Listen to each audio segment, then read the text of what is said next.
Okay, we should be live. Just give it a second. All right, thank you everyone for joining, and I'm very pleased to have Felix back again. We were just talking about how it's been a while, definitely a few months at this point. It was last year, maybe a couple quarters back, when we were talking about, I think it was Q3 earnings at that point. But yeah, definitely happy to have you back, Felix. You are a gem for the Palantir community, of course, investing in finance as well. So thank you for joining me here today. Jackson, thank you so much. An absolute pleasure to be on your channel once again. I think the last time I sort of invited myself. This time you invited me. So thanks very much for that. It's always a pleasure to be on here. And I think it might have been like September or something like that when we last did this. It's sometimes not easy to get everyone's schedules aligned, but it's brilliant we can do that. And I think we've got lots to talk about with the earnings just out and the stock tanking and, Alex Karp talking philosophy and all sorts of things, and the big ARK move today or yesterday or whenever that was. So yeah, plenty to talk about, and very excited to be here. Thank you, Jackson. Yeah, absolutely. So I thought we would just start with the stock. Year to date, as everyone knows, just coming into this year at around 18 or so, not getting any sort of bounce, quite the opposite, continuing the decline. And we are down year to date 43%.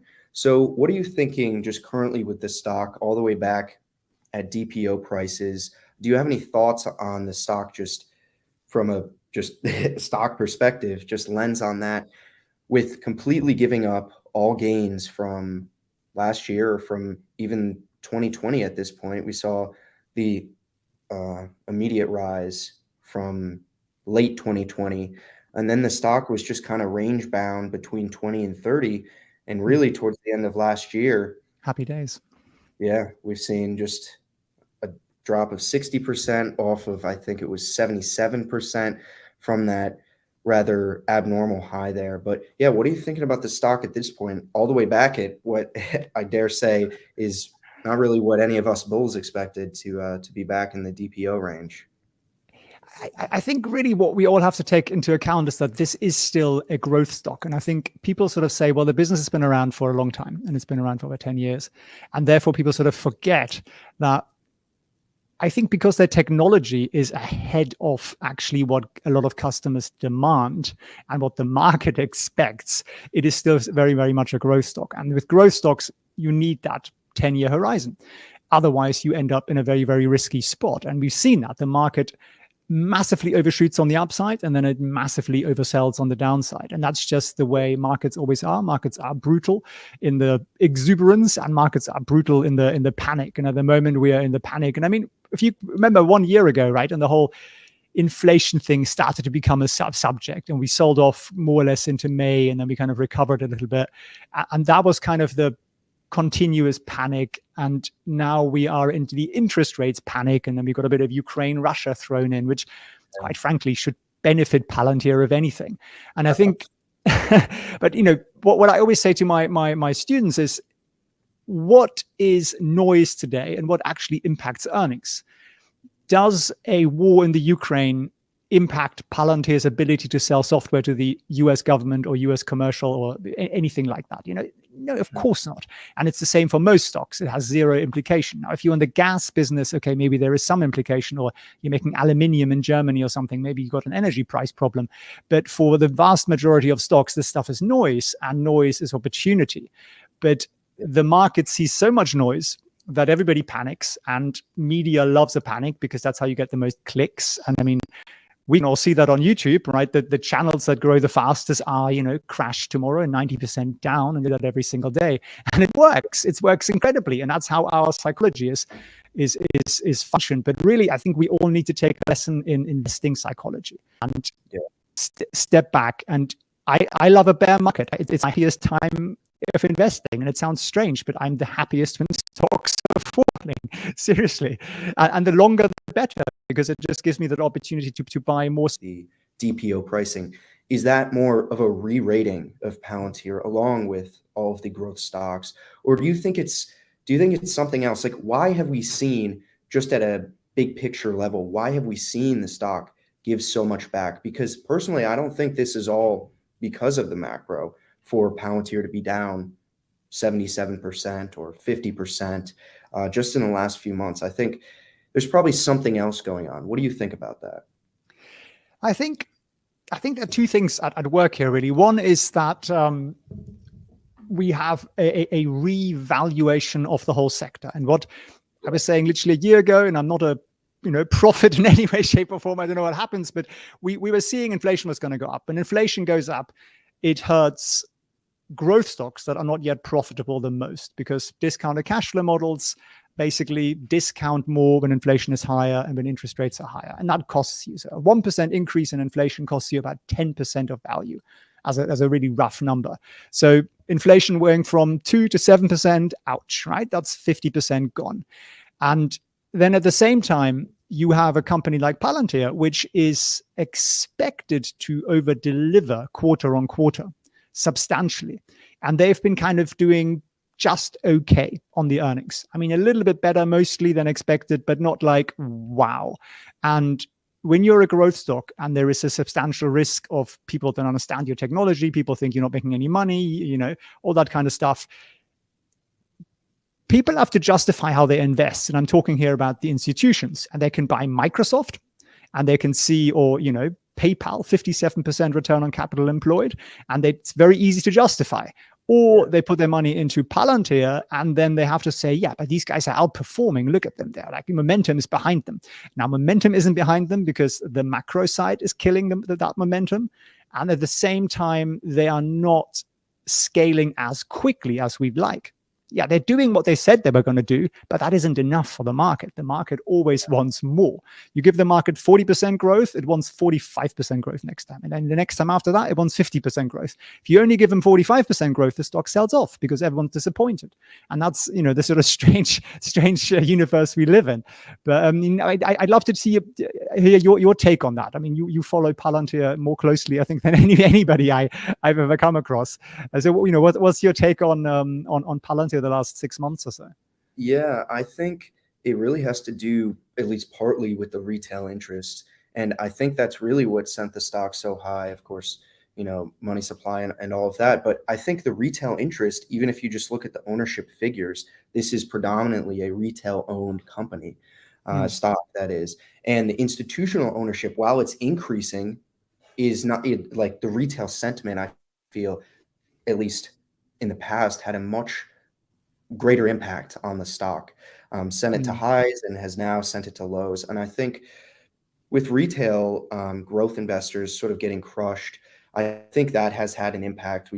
I want to talk about ARK in this, but just in the last however long, since November, I guess you could say, this is when we had the first, or actually, because I like to look at this first. So this was Palantir's third quarter of 2020. That was I think, a beat on expectations for perhaps revenue. And then here, just to recap this, we had that was the lockup period for the expiration there for the Q1 2021 earnings. So yeah, that sort of impacted the stock. But then we had, as you were saying, the May right here, this was I guess it was that. What would happen here? Because I remember, let me look at the chart. I thought there was an earnings. What would have been the earnings around here? Is May? Is that wrong? I think I thought there was May was basically the sort of beginning of the inflation panic, and the whole market just sold off quite significantly. Everybody was saying inflation. So everyone's saying that the bond yield is going to go to 2 by year end, and everybody was predicting inflation. Yeah, I think that might have been in earnings as well. But anyway, my point is we've seen drastic moves, of course, as you would expect, through earnings season. And really, we just saw the bottom give out in this past quarter, not this most recent one, but the one before, with the Q3 numbers, where I think the communication wasn't as good as on the conference call. And that was with Sham leading the call. And since then, they've now switched to Alex Karp leading the call, which I think was definitely warranted. And investors have always been fairly confused why the CEO is not on the call and leading it. So I think this Q3 right here, where we saw the stock really break down below 20, I think that was mainly, as you're saying, the expectations are high for this company. They give us guidance, but their guidance is so conservative that you expect them to beat it by a wide margin. Like whenever I look at their numbers, I'm like, this can't be right. Like, of course they're going to beat this, but then that leads to, as you're saying, these higher and higher expectations, which retail really wants to see, and the institutions, of course, want to see as well.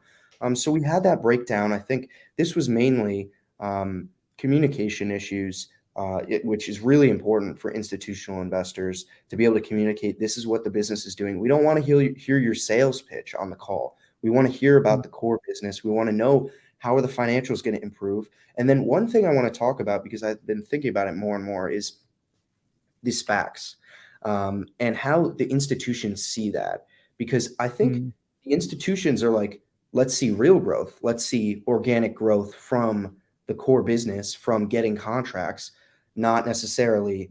And I've seen your video on this, which is very good because it actually shows your return on investment of those SPACs for Palantir is actually very high, where it's worth it. It's worth making these deals and partnerships. But I don't think the institutions necessarily get that, or they're worried about the core business itself potentially slowing or losing share with these SPACs themselves. But just to finish this up, here we were with the Q4 call, and it wasn't necessarily a bad report, and it was the conference call I thought was great with Karp on it, and he was very transparent about the issues they're facing, the risks they have, and that's what you'll get from him. They were talking about how Europe was not really delivering as much as they had hoped. On the government side was sort of a bit stagnated, but the U.S. commercial was doing very well, and we saw that in the numbers. Of course, the EPS getting hit by the loss of the SPAC. Yeah. I think that could have been anticipated a bit more because we knew the SPACs had been down. I just don't think the estimates from the analysts of the 4-cent EPS included that. So yeah, we had the headline risk there, but I think very much it was a decent report with some macro concerns on how's the government business doing, right? I think it was a good report, but sort of leaning towards the downside, especially in this environment. So I think those are really the confluence of reasons, in my opinion, in the most recent months why we've seen Palantir stock fall. But I've been surprised that it has fallen so much. I think maybe from a technical basis, it's just because there wasn't really a lot of stopping around here, building support or whatever.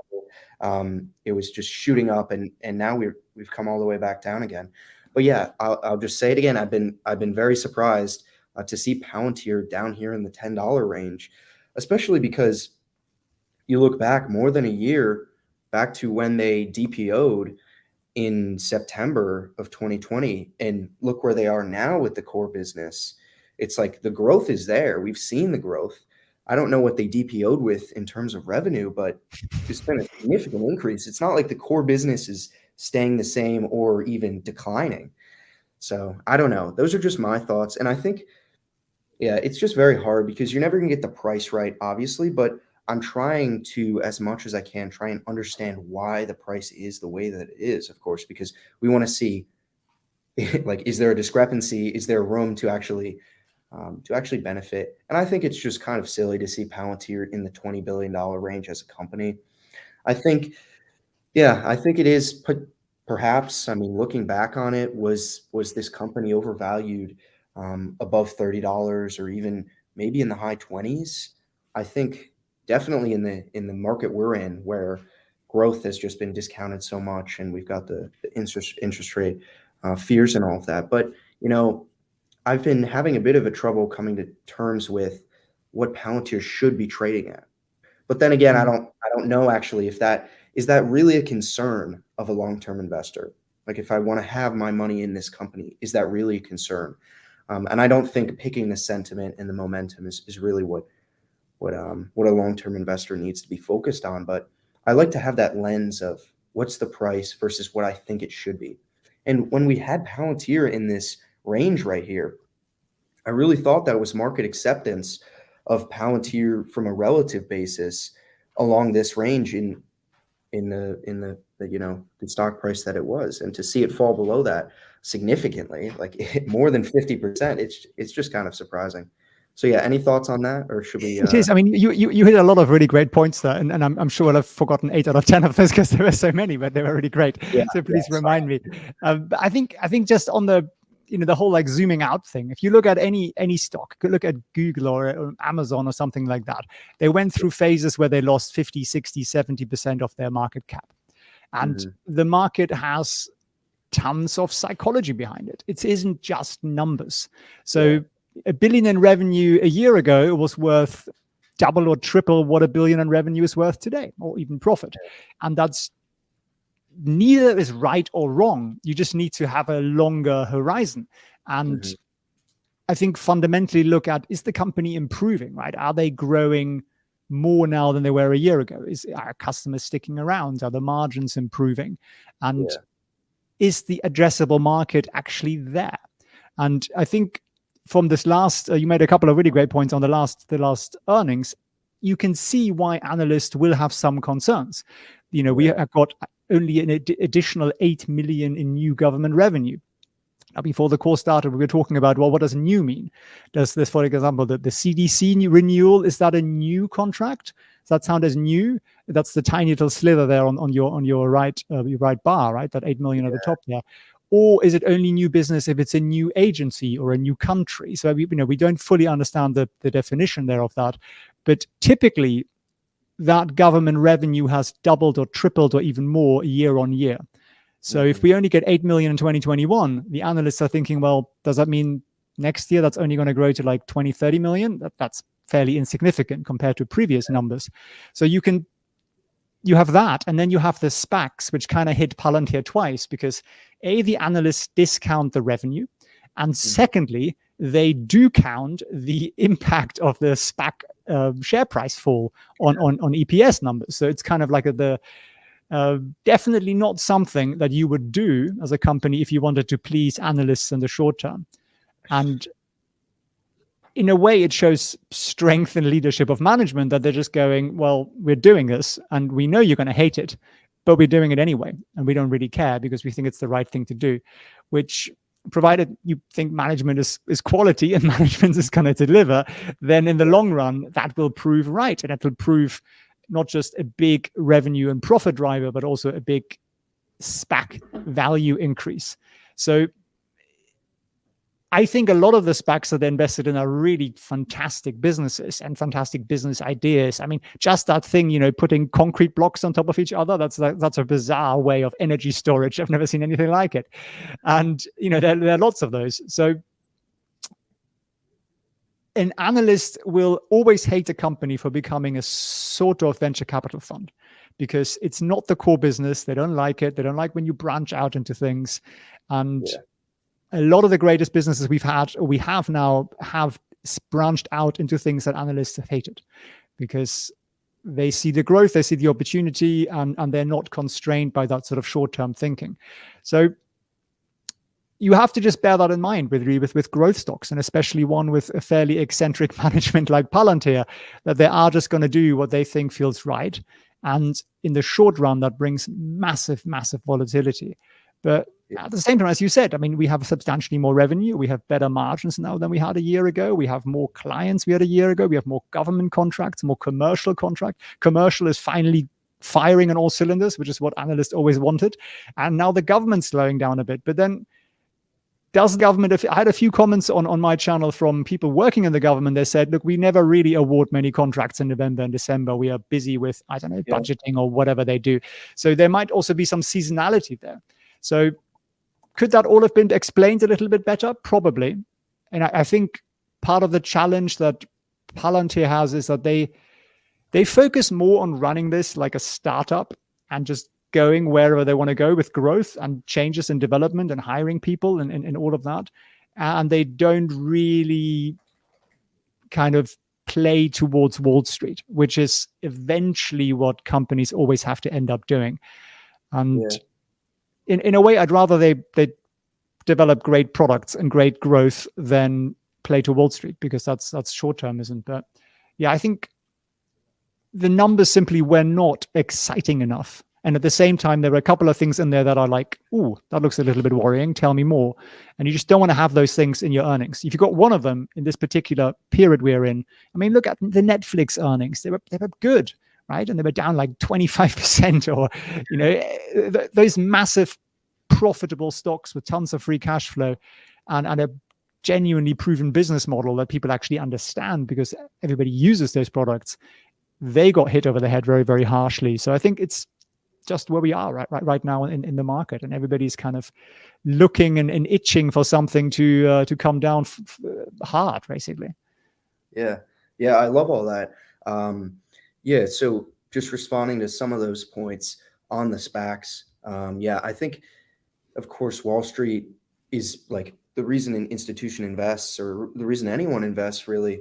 Maybe a little less on the retail side, but you're investing in the core business. You're investing, as you said, in the core competencies. Like, how do we know Palantir is going to be good at picking these SPACs, right? These day zero companies. You don't, but they're going for the sort of basket approach where you get one winner, one mediocre one, and everyone else loses, and you still end up with a tremendous gain in the end. So I think it's just, as you said, it's an interesting double standard where, just on the accounting side, you actually have to recognize it as a loss for the quarter when the stocks for those companies you're invested in go down.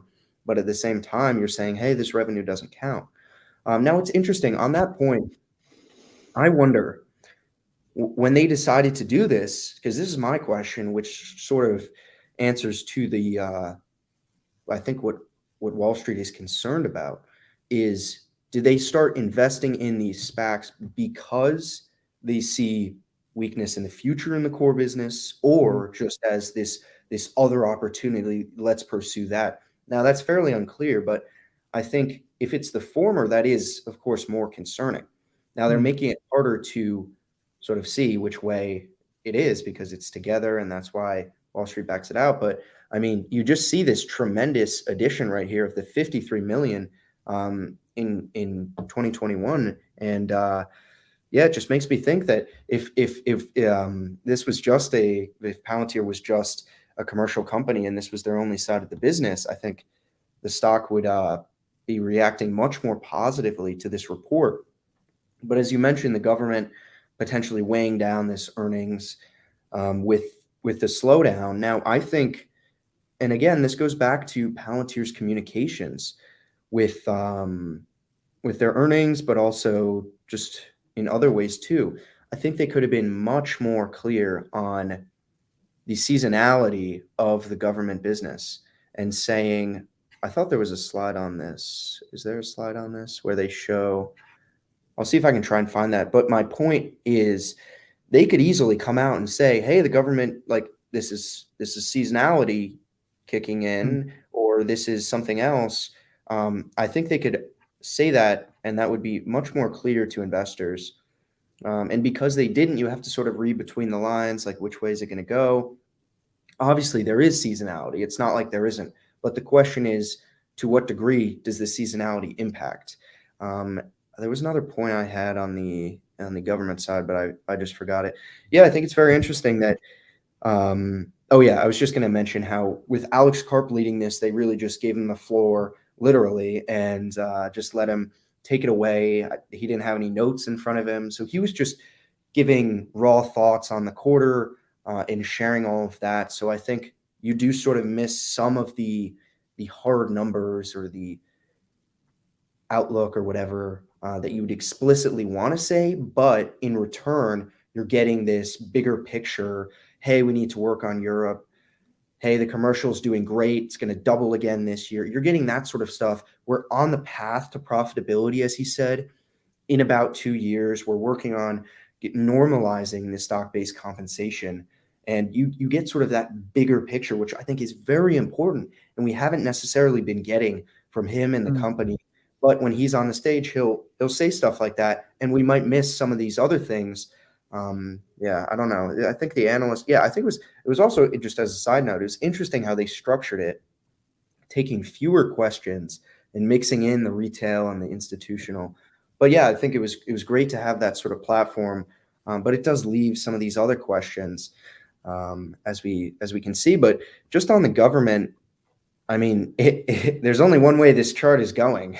Like, Yeah. we're not going to suddenly see this large slowdown, the stickiness of the software, the expansion that happens year over year, or yeah, this is year over year, I suppose.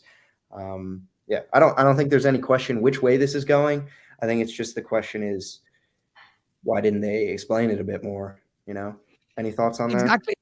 I think there might also have been some factors with like COVID and so on, that there was some expenditure that was kind of a little bit temporary that wouldn't necessarily have existed, which might have bolstered 2020 numbers. And therefore 2021 numbers don't look quite so good. And I think also governments are swamped by dealing with COVID and therefore not necessarily rolling out other products or programs as quickly as they should have done, because people are working from home and people are procuring masks rather than getting on with their day job. I think there is a bit of that. Just to come back to the SPACs, I think you make an interesting point that why are they doing the SPAC investments? Is it because big business is somewhat reluctant to adopt here a new technology that they sort of haven't seen that much yet? Or is it that a lot of the SPACs have, these day zero companies have former Palantir employees on them, right? Or people close to Palantir in them. And they went out and they got funding and they started these businesses, and kind of Palantir thought, well, we can basically get in on this for pretty much for free, because yeah, we give them the software, we invest a little bit of money, but the revenue that we get from the software license basically pays us back fairly quickly. So what's our downside here? And I think then you have people like Peter Thiel behind it, who are obviously massive venture capitalists, and they sort of see that opportunity to leverage not having to pay much money, but providing essentially a software at a sort of reasonable subscription fee, which is, it's always better to pay in product, right? It's always cheaper for you to pay in product when you have good margins. So I can see why that makes sense. But I think by them lumping it all together, they give the impression that they might be buying revenue, or that Palantir might be trying to cover up some sort of slowdown in the existing growth. So I think really the transparent thing would have been to split it out. And the chart you've got on here, I looked at that and I thought, that makes me slightly queasy, because that line goes up almost, vertically up. And we're going from, what is that, 5 to 13%. Isn't that exciting? Let's face it. Why does that line go up like that? It's sort of like, you can make I used to make charts for an investment bank, and literally, my boss would come over and go, can you make that look like it's gone up more?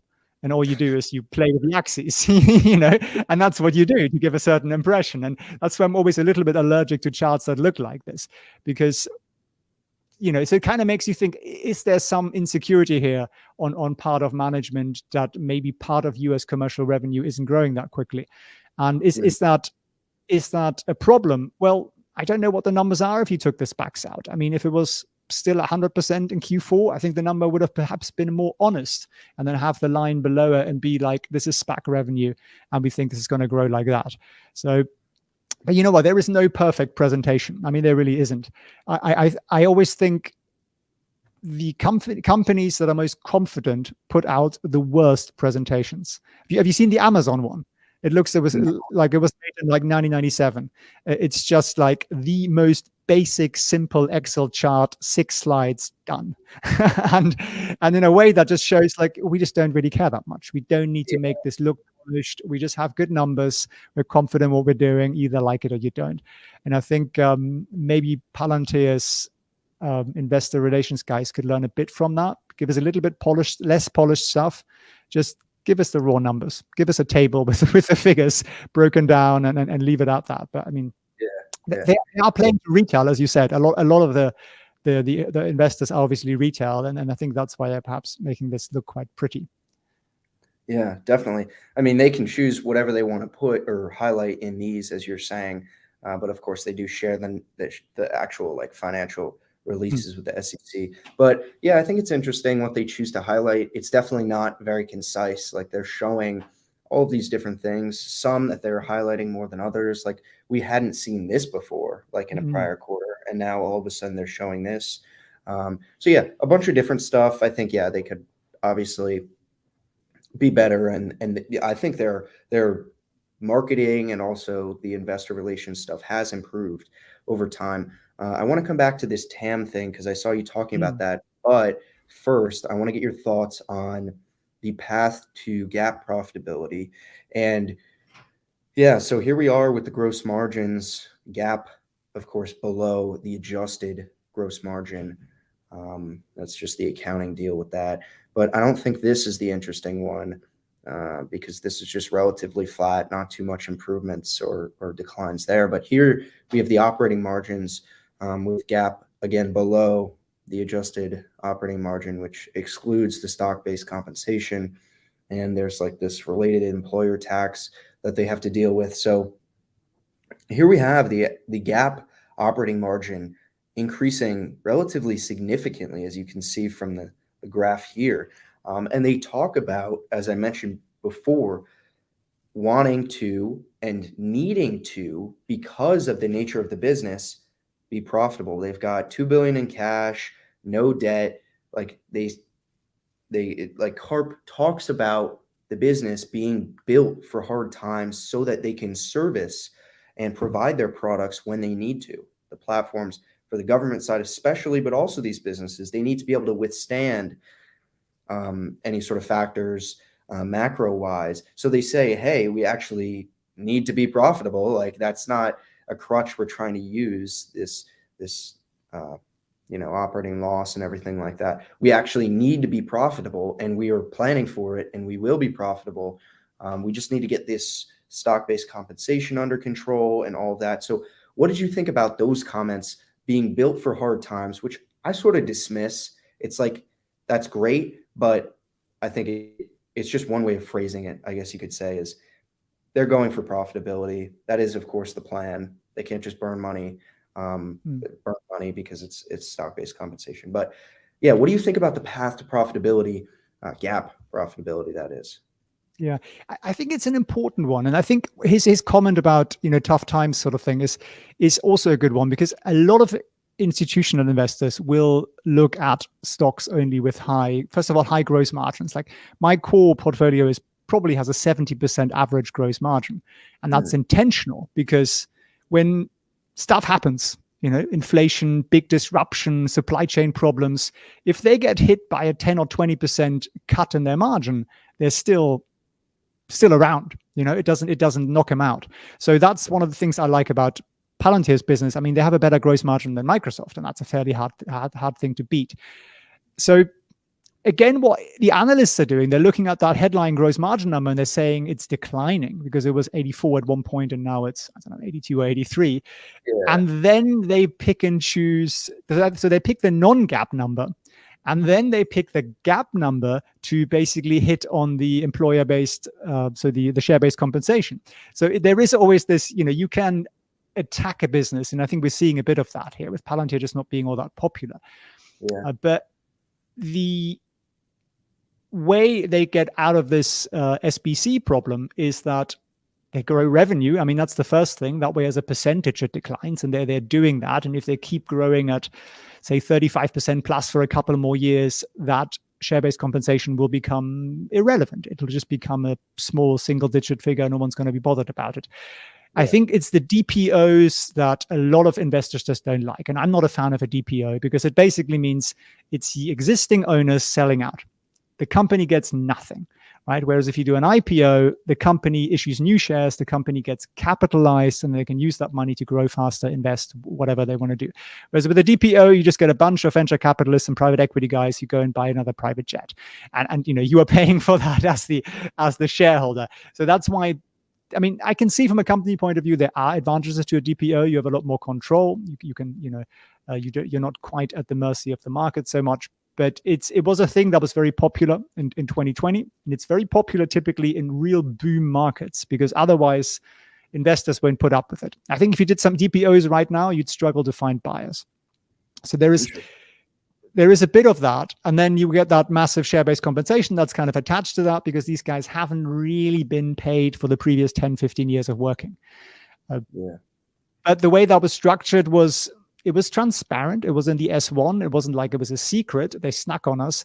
but it wasn't, I mean, no one reads S1s, especially when you know that 70% of your shareholders are retail based. You know they do not read those filings because they're a couple of hundred pages, and they're fairly incomprehensible to most. So I think there are a few of those little snags where a perhaps better investor relations communication could have been put out there. And I'm not trying to bag on Palantir here, but every new-ish listed company has these issues. They get better at it over time. They hire better people. They hire better agencies.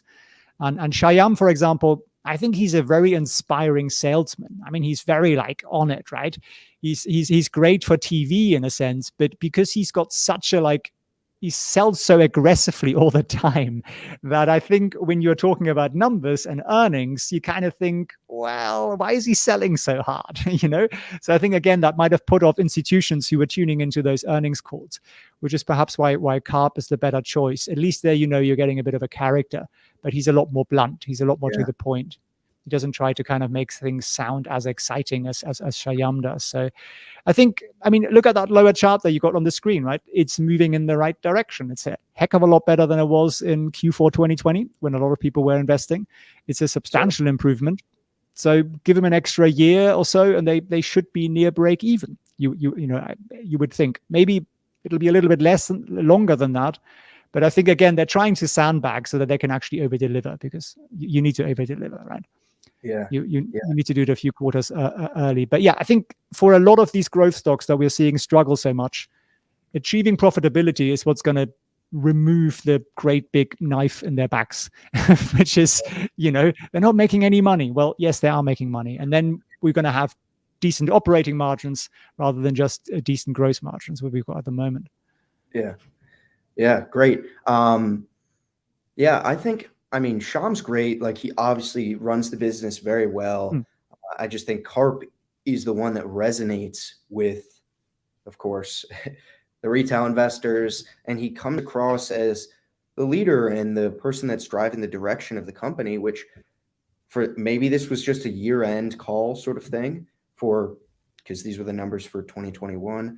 Or I really hope, because they didn't really mention if this is going to be a quarterly ordeal where Karp gets up there, he's able to take the questions directly, and they've got a video chat. It's not just over audio, where you can really see as someone watching what is going on and get the questions answered. One thing I wasn't sure about is why it looked like we had Rodney and I'm forgetting the CEO, David Glazer, the CFO, up there next to Karp.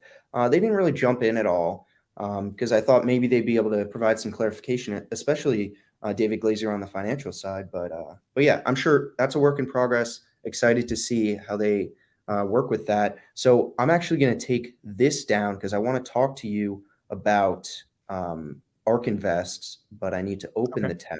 So I'm going to remove this. And also, is it okay if Tom Nash joins us for a couple minutes? Of course. Yeah, I got to send him the link. But yeah, so while I'm doing this, would you be able to share your thoughts on ARK Invest? And as everyone knows by now, they've been scaling out of their position, if not entirely, very significantly. So yeah, what do you think about that? I don't want to bag on people because it's easy to bag on fund investors when the cycle has gone against them. They went a genius last year and they're not the worst investor in the world today. I think there is a middle ground here somewhere. I personally have never bought ARK Invest because I don't understand a lot of the businesses they invest in. Genomics and bio, whatever. I don't understand what it does. I don't understand what the FDA is going to approve next year or not. So for me, a lot of those things from where I'm coming from are not really investable because I just don't understand it. And I like to understand what I'm investing in. I can kind of understand software. That's sort of essentially what Palantir does. I can see the use case there. I can understand that better. They are an incredibly actively managed fund. They are obviously looking for, well, when I first heard of it, I thought they were looking for sort of the unicorn. I thought they will invest in 100 stocks and they hope to find one Tesla, very much like a private equity or venture capital fund would. Yeah. But in reality, they are a super, super actively traded fund. I mean, they trade 20, 30 positions in and out a day, something like that, which is really as active as you can get. And I don't really understand the system. I don't know whether they've become a position trader or whether I don't really know what the philosophy is there. I just see them buying a lot of things on bad news. I get that. I get the being a contrarian. Like, when the February sell-offs and when the DPO 6 months lockup was gone, they were buying very aggressively, as you can see on your chart here, and that makes sense. I totally get that. You say it's a business you like, it's now on sale, let's pile it up. But then as the stock price declines, you sell out. And I read a number today that they might have lost $350 million on selling Palantir. I don't know whether that number is true or not, but it's got to be something in that kind of a 9-digit range.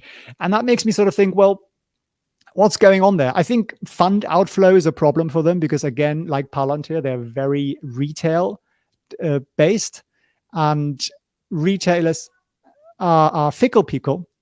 And when the market declines substantially, unfortunately, a lot of retailers still sell their shares. And I do my utmost with my community and students to teach them not to do that, because that's the worst thing you can possibly do. You just have to find good companies and stick with them, and not run away when things are declining. And if you just zoom back at any stock, any chart, markets do go down 30, 40, 50% with great regularity. And unfortunately, retail keep handing their money over to Wall Street every 2 years or so, and that's just painful. And I hope we can stop doing that as a community. But yeah, I'm slightly baffled by it because I don't see Palantir's numbers being substantially worse.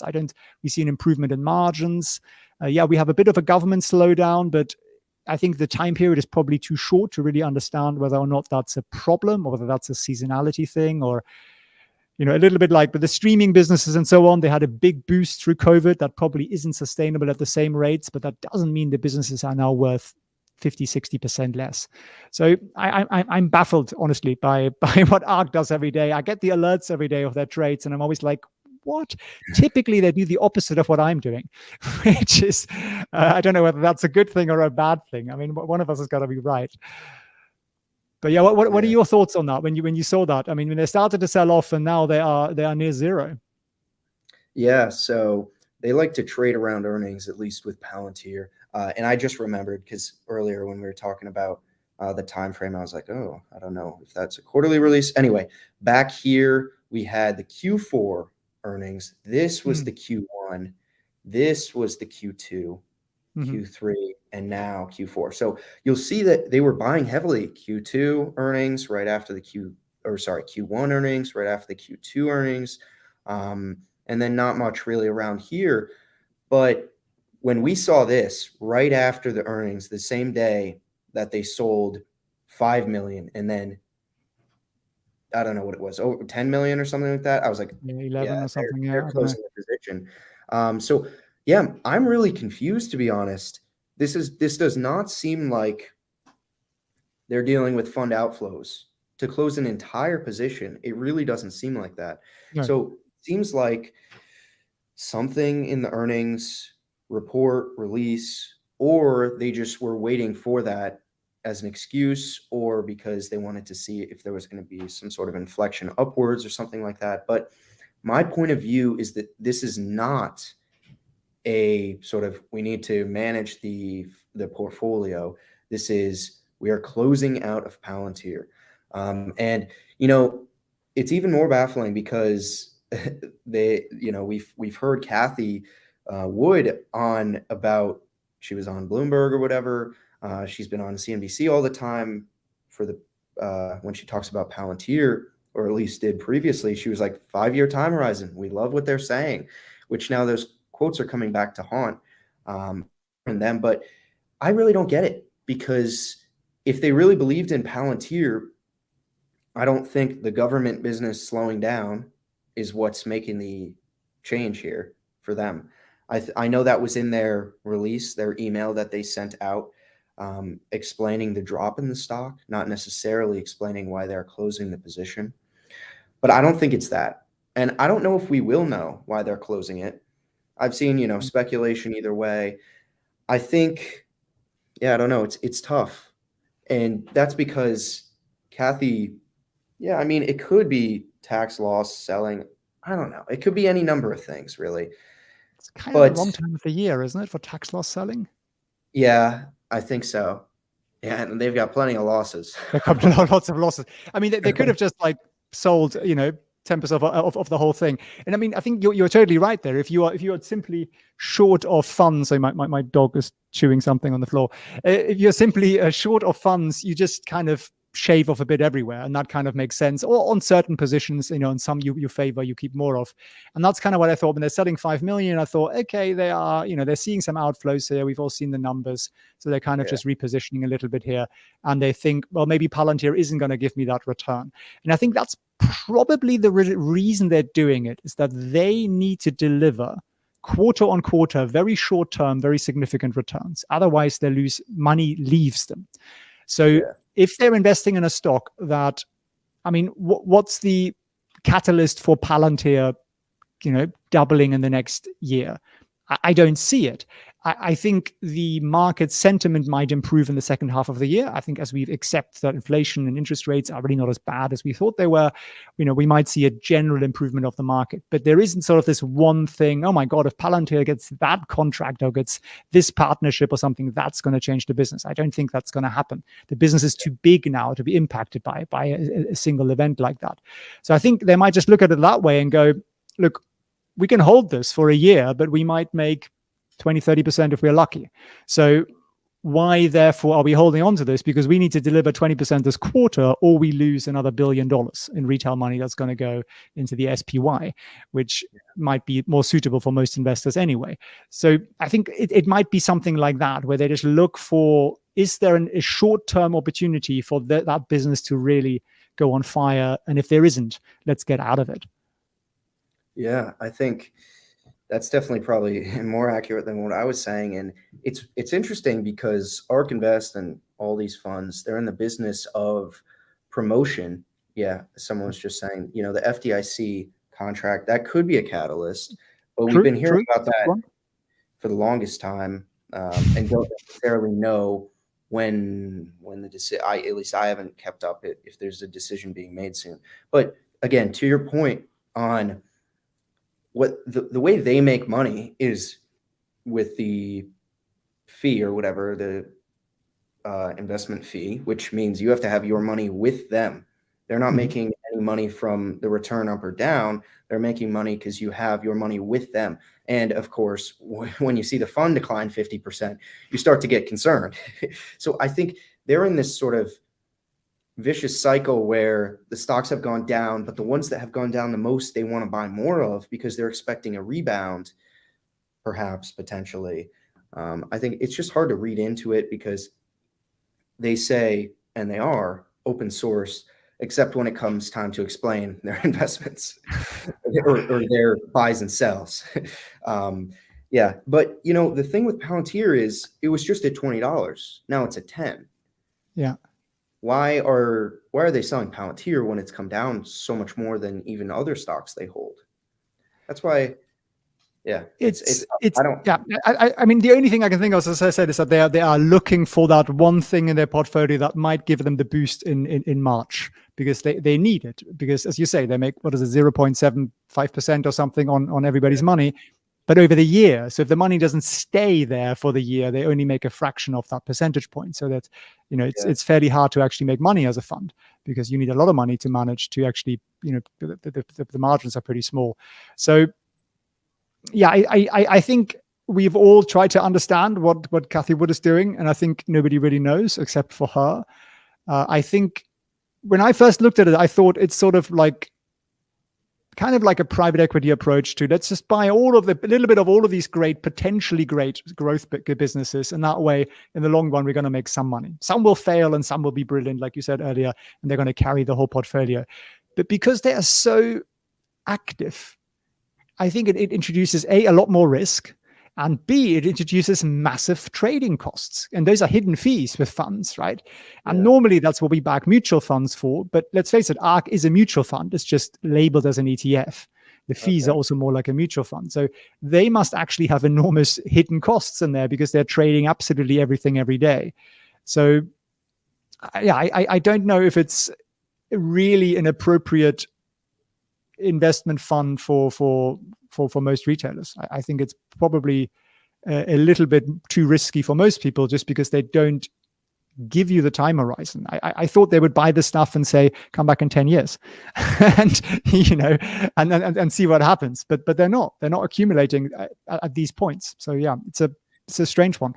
I wish somebody would interview her on that and do a bit of grilling, because I think it's, she knows also her money is mostly from retailers. And I think therefore you have some responsibility to explain your risk management and your policies essentially to your investors. If you're just your tracker fund, you have nothing to explain, right? You're just like, it's QQQ, get with the program. Everybody understands it. Yeah.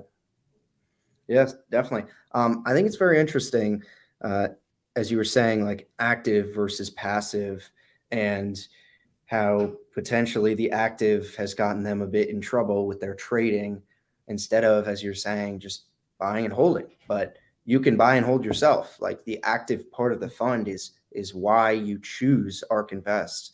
They will buy into a position when an opportunity arises and, sell out, but you're sort of having to trust them, and they're having to conform to these short-term targets with a long-term fund. As you were saying, I think that's a very, very salient point, and it's just making it tough. Like it works great when the market's flat or up, because you can just say, hey, look at the long time horizon. But yeah, I mean, it's really tough. I think they'll make it through this. Like they're very smart over there. They know what's going on, but I think they're in a bit of a bind with at least the way their trading has been. So the other thing I wanted to ask you about, here's Tom. Let's here's Johnny.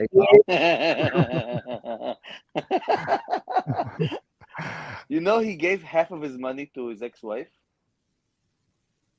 Who? He was the butt of the joke. Johnny, you're a kid. Sorry, Felix knows what I'm talking about. You're too young for this, Tom. No, he doesn't understand. Johnny Carson used to be like, even for you, Jay Leno is like who? I think we know who Johnny Carson is, but yeah. No, he ended up giving half of his money to his ex-wife, and he became the butt of the joke in Eddie Murphy's Raw, where he did the whole like Johnny Carson on the cover, like. It's like, no pussy's worth that much money. What's up, boys? We're just having a nice Palantir chat. How are you, Tom?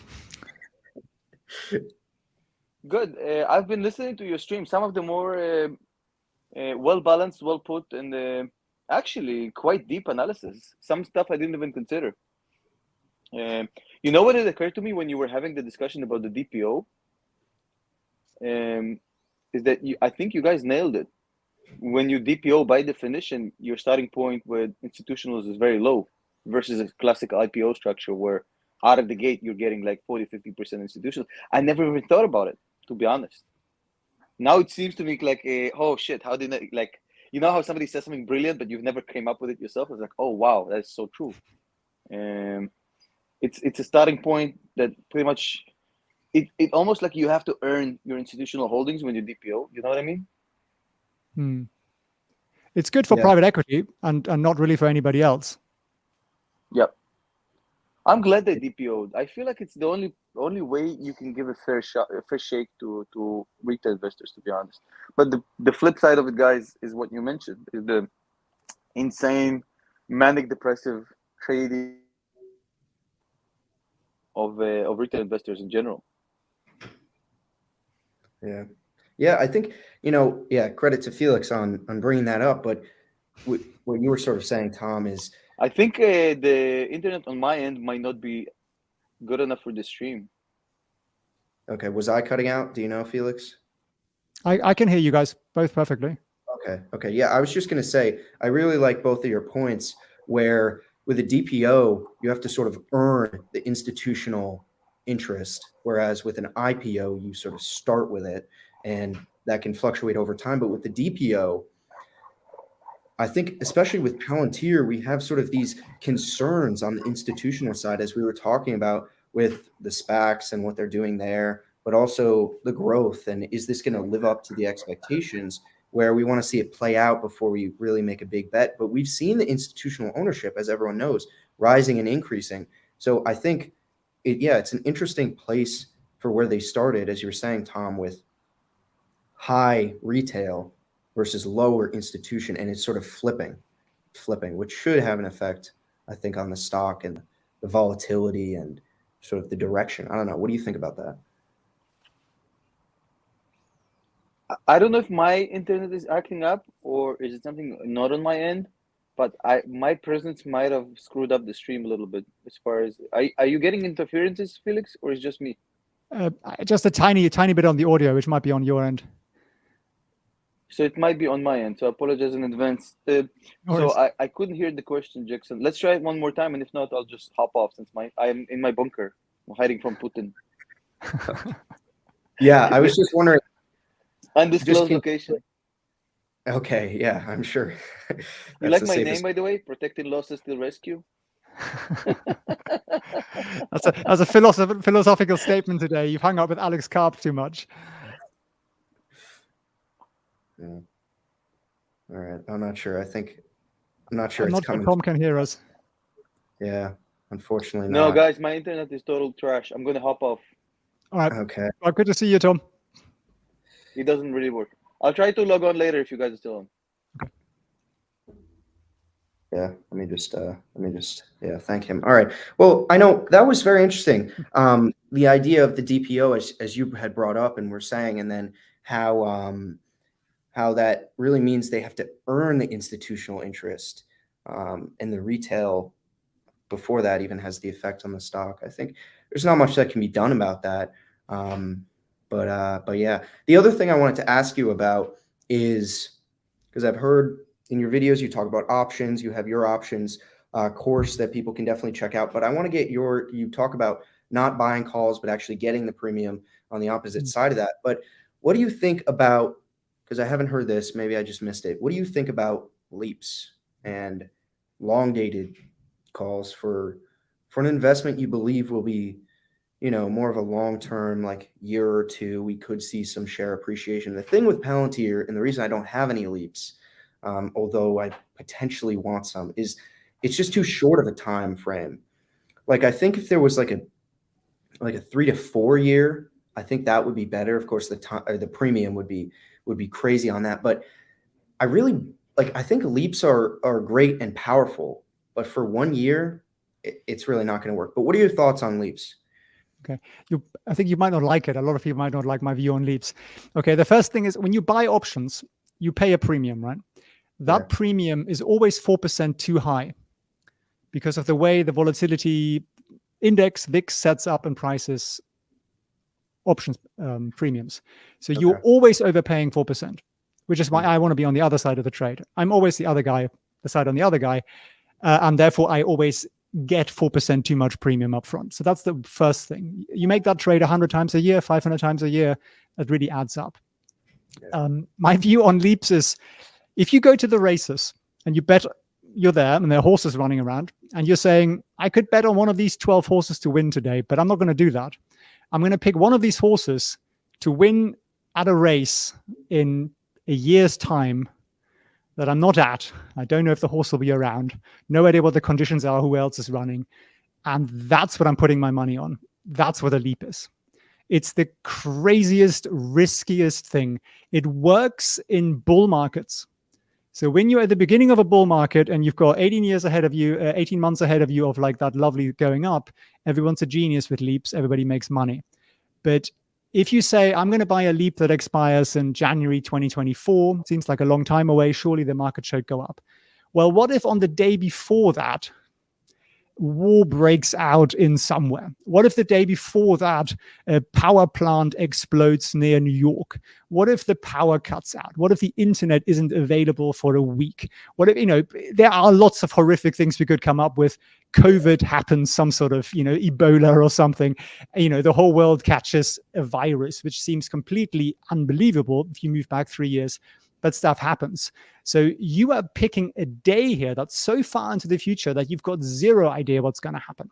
Now, if you could put a leap, like you're saying, and say in 10 years, I'm buying an SPY leap, or maybe a Microsoft leap in 10 years, then yes, I might be interested, because it's lots of stocks together and they're not all going to disappear. And it's so far out that we probably are going to make money. But by doing it 1 year out or 2 years out, you just have that opportunity that the day before could be the biggest stock market crash of all time, in which case you've paid a lot of money for not a lot. Whereas if you are, the way I trade options and the way I teach my students to trade options is that we are net sellers of options. So the simplest trade would be to sell a put option and say, I don't want to buy Palantir at $10 today. I'd be happy to buy it at $8. And for that, I collect a premium a week out or 2 or 3 weeks out. It's a very high probability trade. Maybe there's an 80% probability of making money. I collect a 20% return on that time period. And I can do this trade every week, again and again and again and again. And I can protect my downside also. And therefore, I keep making income. And I can take that income and I can reinvest it into stocks. And that's basically what I teach my students. And we've got thousands of people learning that. And it's essentially the way the Wall Street guys trade options. Nobody wakes up on Wall Street and says, I'm going to buy a leap in 2024 for Palantir or any stock, because it's just too far out. You just don't know what's going to happen. And it's just risky. So I really think it becomes popular always in bull markets in 2020. And then people sort of think, yeah, I can make lots of money with that. Look how cheap it is. But look at Palantir, that's 10, right? It was at 30 this time last year. So that leap would have been a really painful thing to purchase. Yeah, definitely. Someone just saying here, leaps can always be exercised or sold prior to the expiry, which, true. Yeah, maybe, but you can definitely sell them, but I don't know why you'd ever exercise before the expiry. I don't think that's. Okay, you would exercise. Okay, say you buy a 2024 leap now for Palantir, and the share price went up 50% next Monday. You could probably close out of that position at a profit. Yeah. And that would be the right thing to do. And you should always do that with options. Don't wait till the end. Don't wait till the maximum profit. Get out when there's a profit, because you've got money then, and you can do the next trade. So you're totally right. But most leaps take, unless you get a very substantial price movement, it will take you at least 6 months or so till you get to the break-even point. And that's therefore the risk. Whereas if I'm selling a put option, or setting up a strangle or something, which is where you say, okay, Palantir today is at 10.